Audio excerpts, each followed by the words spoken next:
Dream Team? It's your boy Neal back with another reaction video, guys. Here we are with why the uncompromising Anzacs of World War II gave their enemies' generals headaches. Before we dive in, make sure you subscribe, ring notification bell, give the video a thumbs up so it gets suggested. Let's do it. It's a running joke that Australia and New Zealand don't actually exist. However, we can assure you that this isn't the case. While Tasmania may be fictional, Australia and New Zealand are far from it, and these two allied nations fought with bravery and distinction in the Second World War. In this episode of The Front, we're going to talk a little about the Anzac Corps and then provide you with an overview of Australia and New Zealand in World War II.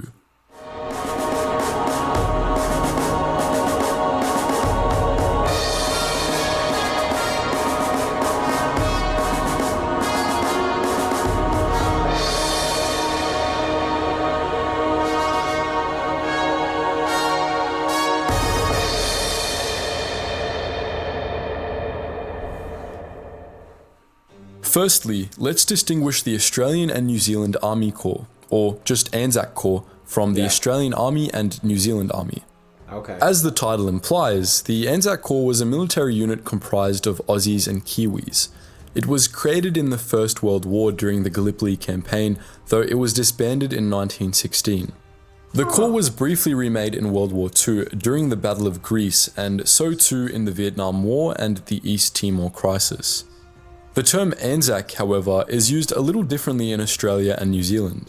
When Aussies and Kiwis first commemorated the wartime sacrifices of their fathers, sons, husbands, and brothers on the 25th of April 1916, that day was deemed Anzac Day. Though every Anzac Day since commemorates not only the sacrifice of those who fought in the First World War, but the sacrifice of all Australian and New Zealand military personnel in all subsequent conflicts. Love that. In Australia, at least, we attend a dawn service and hold a minute's silence for the dead. We also wear blood red poppies, the same that bloomed on the raised battlefields of Europe in the Great War. So, we know that the Anzac Corps briefly served as a distinct unit in World War II, but what else did the Aussies and New Zealanders get up to in the most devastating event in human history? First, let's take a look at the Aussies. A British Commonwealth nation, the land down under followed Britain into war against Nazi Germany on the 3rd of September 1939, and against Germany's allies later on. The Australian Army, Royal Australian Air Force and Royal Australian Navy fought in many theatres of war, though their contributions in Western Europe, the Mediterranean and North Africa and the Pacific are perhaps their most renowned. Some 13,000 Aussie pilots and aircrew served in British and Australian air units in the defence of Britain and over Western Europe. In terms of percentage, these men sustained the highest casualty rates of all branches of the Australian military, 20%, with just shy of 3,500 Aussie pilots and airmen paying the ultimate price. Air Force and Navy units also supported the June 1944 D-Day landings, helping the Allies gain a foothold in Normandy. Some of these squadrons went on to support the Western Allies' occupation of Germany in the final days of war in Europe. Royal Australian Navy warships clashed with Italian vessels in the Mediterranean in 1940, and Australian ground forces made their mark in December that year in the Allied Operation Compass, part of the North African campaign. The Aussies fought with utmost bravery in this operation, notably when the 6th Australian Infantry Division assaulted the Italian-held Libyan fortress of Bardia. In this battle, the Aussies, bolstered by the Brits, ultimately took some 36,000 Italian prisoners and inflicted an additional 4,500 casualties. They also managed to capture some 800 Italian vehicles and 400 Italian artillery guns.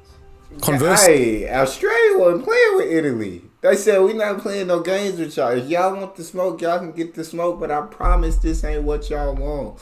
And shout out to all the Australia and New Zealand military personnel who lost their lives, who paid the ultimate sacrifice. You guys are truly superheroes. Thankful to everybody, all those as well who didn't lose their lives, who went out there and fought for their country. You guys are brave. You guys are incredible. All the families that sacrificed their father, son, brother, child. I'm not in the back then were women fighting in the wars back then. I'm not sure if they were mother, daughter, sister. All these families were separated, and sacrifice, but they did it to stop greater evil in World War II, and they did an incredible job. But I just wanted to pause and say that this is awesome. Capture some 800 Italian vehicles and 400 Italian artillery guns. Conversely, only some 450 Allied personnel became casualties of this battle. The Aussies fought a different war in the Pacific, staving off the brutal Japanese right on Australia's doorstep. In the battles of Malaya and Singapore, thousands of Aussies were captured by the Imperial Japanese troops, with 15,000 falling into enemy hands in Singapore alone. My God. Further losses were endured in the New Guinea campaign, which went all the way from January 1942 to just about the end of the war, and Aussies fought and died in the bloodthirsty 1945 Borneo campaign too. A conflict famed for its savage guerrilla warfare, in which Special Operations Australia, or SOA, played a crucial role.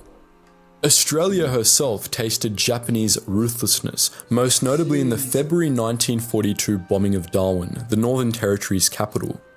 This was the first of some 100 Japanese air raids exacted on Australia throughout the war, and the bombing of Darwin remains the largest attack on Australia in all the island nation's history. Defences were carried out primarily by the Royal Australian Navy and Royal Australian Air Force, though the Yanks were there to lend a helping hand too. So, seeing as Australia was bombed by the Japanese, it must be real. But what about New Zealand? Exactly. What did they get up to in the war?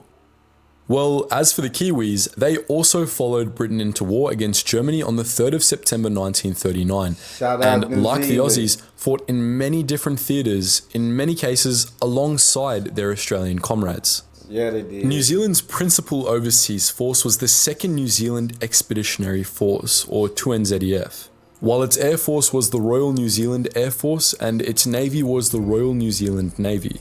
Dang. New Zealand's contributions to the Allied war effort in Europe were primarily through its air force, whose pilots and airmen served in Kiwi units under the RAF or directly in RAF squadrons. Like the Aussies, they fought for the Queen in the Battle of Britain. Generally, serving directly in the RAF, Kiwi pilots went wherever the RAF went and bombed whatever the RAF bombed.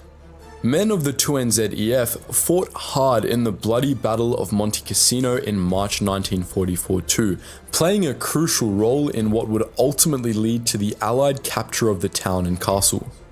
New Zealand artillery units, in particular, paved the way for the Polish and British offensive which gained the Allies the town. The Māori Battalion was also present here under the 2nd New Zealand Division. By the bullets of a stubborn German defence, the battalion suffered devastating losses, with 128 out of the 200 Māori soldiers in it becoming casualties of war. That's a whopping 64% of the unit. Like the Australians, the New Zealanders feared a Japanese invasions, so they fought hard against Imperial Japan in the Pacific. Yeah, they did. While New Zealand did have some violent encounters with Axis naval vessels in its own waters, the country did not feel the heat of Japanese bombs, and an invasion never came to pass. With Kiwi pilots fighting under the British RAF in other theatres, the Americans supported the Air Force in the Pacific by lending them planes and whatnot.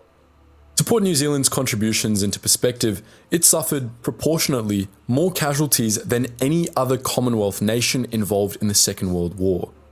12,000 of New Zealand's 1940 population of 1.6 million lost their lives in the conflict. Now, we did say earlier that the Anzac Corps was remade in the Battle of Greece, so I can't even imagine losing that, and they losing the most out of any of the other Commonwealth nations, dog. Like, shout out, like I said, once again, shout out to all those who fought, put their lives on the line, all those who passed and those who didn't. Man, all of y'all are like truly superheroes, dog. Like, absolutely thankful. Let's take a look at that a little bit further. In March 1941, the Australia 1st Corps, with the New Zealand 2nd Division under it, landed in Greece to defend the nation against a German invasion.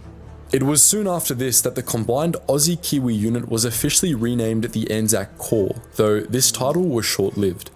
The German invasion, unlike the Italian invasion before it, was hugely successful, and the Anzac Corps, along with the Greeks and Brits, was mostly undone.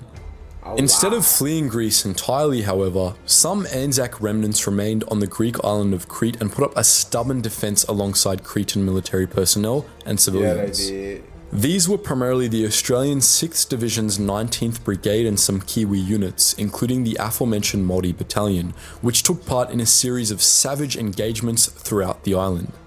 In more than one instance, the battalion carried out bayonet charges, stabbing and bludgeoning hundreds of Germans to death. Oh my In the latter God. half of 1941, many Australian units left the Mediterranean and North Africa to contest the Japanese in the Pacific.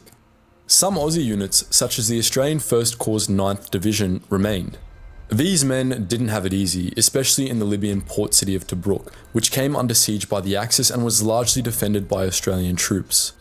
But the Kiwis were done licking their wounds after the Battle of Greece and, alongside other allied nations, came to their Aussie brothers' aid on the 18th of November 1941 in Operation Crusader.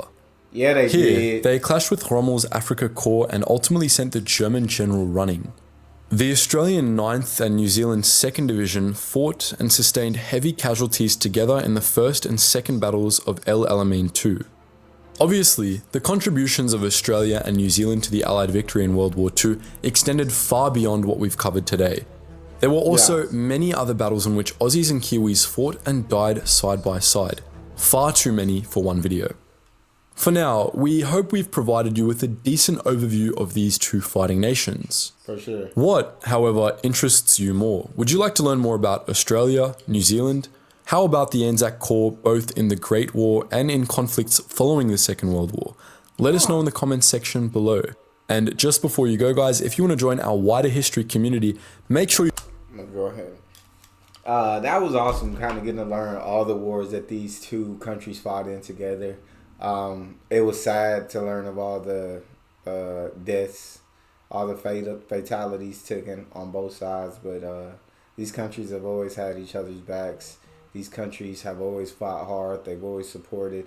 And I mean, we needed both of them to stop Germany in World War II. And shout out to Australia for surviving that Darwin bombing and coming back stronger. These two countries and your armies, y'all are incredible. That's all we have. Make sure you guys subscribe, ring notification bell, get a video a thumbs up. It's your buddy Neal, out.